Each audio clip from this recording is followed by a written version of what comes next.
and have participated in WWBIC's programming for veterans, including a pitch contest, which I'm sure she'll tell you about. Sarah?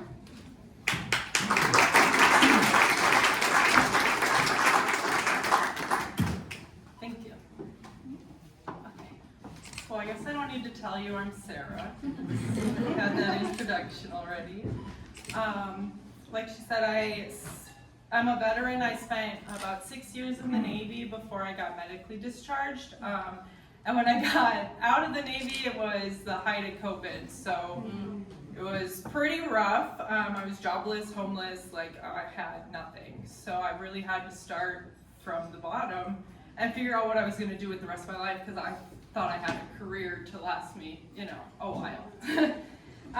So during COVID, staying at home and being back home when I hadn't been home in probably 10 plus years, I learned that food really brings people together. Between my travels with the Navy and my family owning bars and restaurants growing up, I've always been in hospitality, and I come to learn that you can always bring people together with good food served with a smile, and that's kind of what I'm trying to do. I believe in serving more than just meals. I want to create an experience built on bold flavors, local ingredients, and genuine hospitality.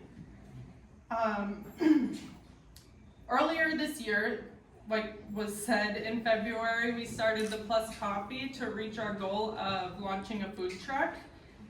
Our secret to success thus far, being open 6 months and becoming profitable in only 3, has been consistency, community, and collaboration. We work with a lot of local farms to source our ingredients when we cook for catering events or farmers markets.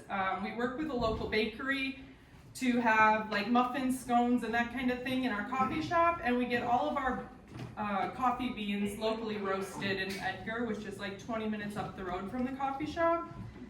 And yeah, as you can see from the group, not a lot of people know Athens. It's a town of 1,000 people.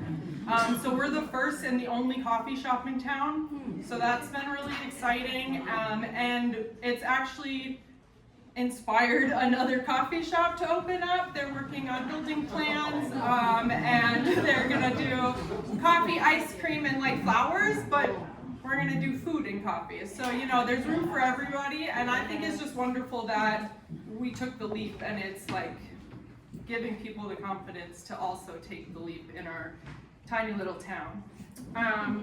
I was introduced to WWBIC through Irma's Boots to Business reboot in Appleton. It was really good. She gave us a lot of resources on finalizing our business plan and tips to grant writing, and she sends me an email at least once a month with different grants that we may be eligible for.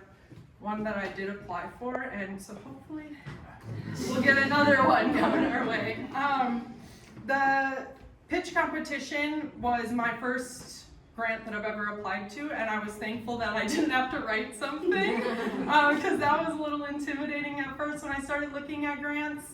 But thankfully my brother is a videographer, so he helped me come up with a plan, and we were successful in our goal of getting the grant. So the money's stowed away, helping us save up for our food truck purchase. And we're getting really close. Thank you to the grant, and thank you to WWBIC for all of the guidance. And with WWBIC support and everybody else in this room that does their part, we're able to turn a vision into reality, and it proves that with grit, heart, and community, dreams can really set sail.